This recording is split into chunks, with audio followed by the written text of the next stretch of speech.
Assalamualaikum warahmatullahi wabarakatuh. Nah, kali ini kita akan bahas tentang aturan pencacahan.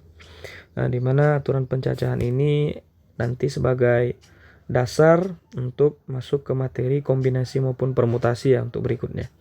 Nah, aturan pencacahan ini nanti ada dua, yaitu namanya ada aturan perkalian dan juga aturan penjumlahan. Nah, ini kita akan bahas dulu aturan perkalian. Nah, ini materinya tidak sulit. Jadi kalau di aturan perkalian ini sebenarnya sederhananya jika ada seperti ini. Misal ada peristiwa 1, misalnya ada R cara yang dapat dilakukan, kemudian ada peristiwa 2. Nah, ini misalnya dengan S cara ya. Jadi kalau misalnya jika peristiwa 1 dan 2 itu ingin kita lakukan berdampingan atau bersamaan, maka akan ada R dikali S cara. Nah, jadi ini peristiwanya ini tidak tertutup di hanya 2 saja, tapi bisa juga sampai 3, 4, 5 atau sampai N cara. Jadi contoh kasus yang paling sering muncul itu misalnya seperti ini. Jika seseorang misalnya ingin melakukan perjalanan ya dari kota A misalkan ke kota C. Nah, tapi dia harus melewati kota B. Nah, jadi misalkan dari A ke B itu ada 3 jalur ya. Kemudian dari B ke C ada 2 jalur. Nah, tadi dari A ke C dia tujuannya dari A menuju ke C, tapi dia harus wajib melewati kota B. Dari A ke B itu ada 3 jalur nih, saya buat aja jalur 1, jalur 2, jalur 3. Nah, jadi ini jalur 4, ini jalur 5. Nah, ini bisa kita lihat di sini. Nah, jadi yang saya maksud dengan peristiwa 1 itu adalah di sini. Dari A ke B ini peristiwa satunya ya. Ini peristiwa 1. Sementara dari B ke C itu adalah peristiwa yang kedua. Nah, jadi kita bisa lihat di sini aturan perkalian yang ada di sini itu adalah dari A ke B itu peristiwa 1 ada 3 cara dikali. Nah, jadi aturan perkaliannya itu adalah kita buat di sini. Dari B ke C itu ada 2 cara. Nah, dikali 2. Nah, jadi sebenarnya ada 6 cara yang dapat dilakukan dari A menuju ke C. Nah, kenapa bisa seperti itu? Nah, jadi sebenarnya seperti ini. Jika kita buat misalkan misalkan seseorang itu ingin memilih jalur yang pertama ya. Jadi misalnya dia bisa memilih jalur 1 dengan jalur 4. Nah, jadi kalau misalnya kita paparkan itu bisa seperti ini. 1, jalur 2, jalur 3. Jadi ini jalur 1 itu bisa dipasangkan dengan siapa saja, dengan jalur 4 ataupun 5 ya. Nah, jalur yang pertama bisa dengan jalur 4 atau 5. Jalur yang kedua juga bisa dengan jalur 4, jalur 5. Nah, jalur yang ketiga juga bisa dengan jalur 4 dan jalur 5. Jadi, ada berapa pilihankah yang ada di sini yang bisa kita lakukan, yaitu ada 6 pilihan, yaitu pertama jalur 1 dan jalur 4, jalur 1 kemudian jalur 5. Ini ya, jalur 1, jalur 4.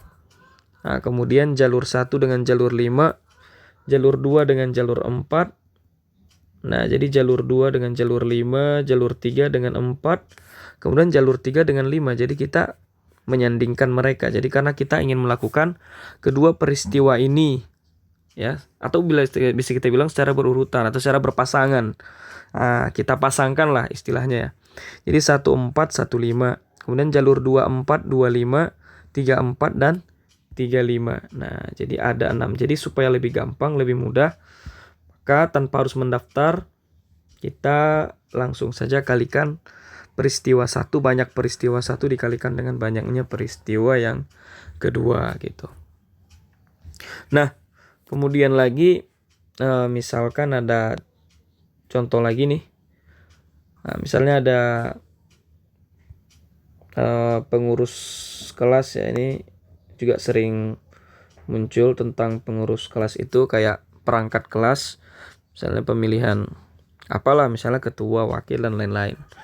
Nah, jadi pengurus kelas yang dikehendaki itu adalah ingin memilih satu laki-laki dan satu orang perempuan. Nah, jadi yang kan kita pilih itu satu laki-laki, satu perempuan. Nah, dimana di kelas itu ada 8 siswa laki-laki dan juga ada 10 siswa perempuan. Nah, maka berapa banyak cara yang dapat kita lakukan untuk membentuk kepengurusan itu, ya. Nah, jadi tadi ada pengurus kelas, kita mau pilih satu dari laki-laki dan satu dari perempuan. Maka berapa banyak cara untuk membentuk kepengurusan tersebut? Nah, di sini kita lihat ada 8 orang laki-laki dan 10 orang perempuan. Jadi sebenarnya peristiwa satunya itu adalah ini, ya. Peristiwa duanya ini, karena kita akan mengambil 1 dari 8, kemudian kita akan mengambil 1 dari 10. Kemudian mereka akan kita sanding. Nah, kemudian kita akan mereka sanding atau kita pairing, ya, kita pasangkan. Nah, kita ambil. Nah, jadi langsung saja sebenarnya di sini untuk peristiwa pertama itu berarti kita bisa memilih 8 orang, ya. Kita bisa memilih 1 dari 8 maksudnya. Karena laki-laki 8 orang, 8 berarti untuk memilih laki-laki itu ada 8 cara. Ya, 8 cara kali untuk memilih perempuan itu ada 10 cara. Nah, jadi jawabannya adalah 80 cara untuk membentuk kepengurusan tersebut. Nah, seperti itu. Nah, contoh yang ketiga adalah ini ada seorang anak punya 6 baju, 3 jaket, dan 3 celana panjang. Nah, bagaimana banyak komposisi pemakaian baju, jaket, dan celana panjang. Jadi seorang anak ini yang ingin mengkombinasikan antara dia akan pakai baju, kemudian jaket, dan 3 celana panjang yang berbeda. Nah, bagaimanakah cara dia untuk memakai? Apakah kita harus daftar satu persatu sehingga kita tahu berapa jumlahnya? Ya, tidak perlu, ya. Jadi di sini ada 3 peristiwa. Berarti ini peristiwa pertama, peristiwa kedua, dan ini peristiwa ketiga. Jadi sebenarnya sangat mudah. Jadi langsung kita kalikan saja. Ini untuk baju itu ada 6 cara. Kemudian jaket juga ada 3 jaket yang berbeda yang bisa dia pakai, atau 3 cara memakai jaket itu. Kemudian dikalikan dengan 3 celana panjang. Maka jawabannya adalah 6 dikali 3 dikali 3 sama dengan 54 cara. Nah, begitu. Nah, kemudian inilah contoh-contoh untuk aturan perkalian, ya. Kemudian ada aturan ini yang namanya aturan penjumlahan. Nah, ini jauh lebih mudah lagi, asal saja kita mengerti konsepnya. Ini aturan penjumlahan ini misalkan ada n tahap, ya, n tahap, tapi dia harus saling lepas, ya.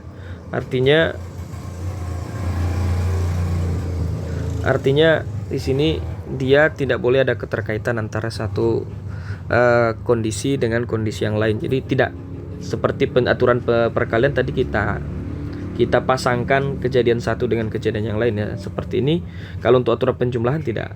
Jadi kalau misalnya ada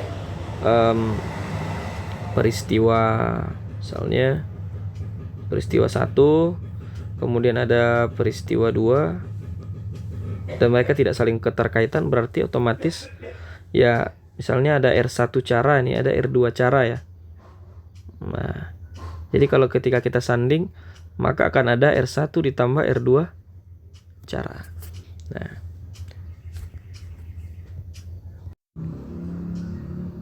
Nah, contohnya misalnya seperti ini. Nah, di sebuah sekolah itu akan dipilih 1 siswa untuk mengikuti kompetisi matematika, di mana ada 8 calon siswa putra dan 7 siswa putri. Bagaimana kita cara memilih?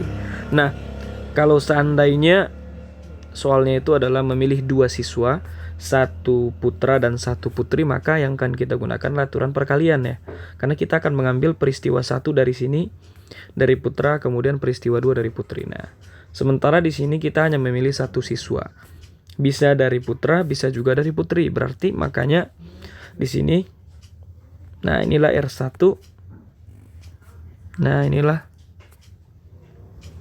maaf, ini maksudnya peristiwa 1, ini peristiwa 2. Nah, jadi kalau kita hanya ingin mengambil 1 dari salah satunya, berarti nah disinilah masuk konsep aturan penjumlahan, atau misalnya dalam konsepsi kita sendiri adalah kita menggunakan atau. Nah, kita bisa memilih 8 siswa dari 8 siswa, atau bisa juga dari 7 putri. Jadi yang 1 siswa yang kita pilih itu bisa dari 8 siswa putra atau 7 siswa putri. Sementara tadi berbeda dengan aturan perkalian ya. Jadi kita tidak menggunakan konjungsi atau, jadi kita pakai dan. Kita misalnya seperti ini tadi. Kita bisa memilih 1 dari 8 orang putra laki-laki, dan juga kita harus mengambil 1 dari 10 dan ya. Jadi ini yang nanti kita dan itu kita buat jadi kali.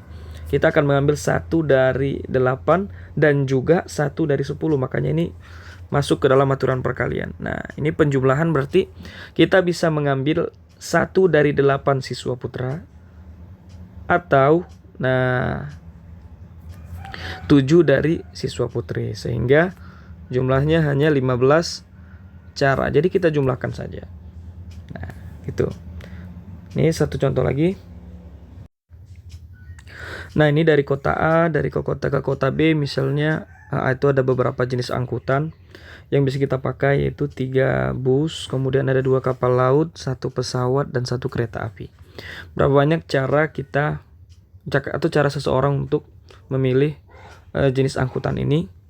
Nah, otomatis kan di sini kita tidak melakukan ini secara bersamaan.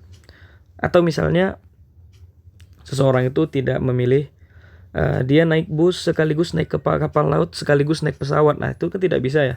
Jadi kita hanya bisa memilih 1 di antara jenis angkutan ini. Nah, jadi di sini ada 4 peristiwa. Berarti di sini kita bisa memilih kendaraan yang ingin kita naiki, yaitu yang pertama ada 3 cara untuk memilih bus, atau bisa juga kita memilih kapal laut, yaitu 2 cara, atau juga bisa kita naik pesawat, atau juga bisa kita naik kereta api dengan 1 cara. Sehingga totalnya adalah 7 cara. Nah, oke. Nah, jadi begitulah pemahaman atau penjelasan tentang aturan perkalian dan aturan penjumlahan secara sederhana. Oke, semoga kalian paham. Terima kasih. Semoga bermanfaat. Assalamualaikum warahmatullahi wabarakatuh.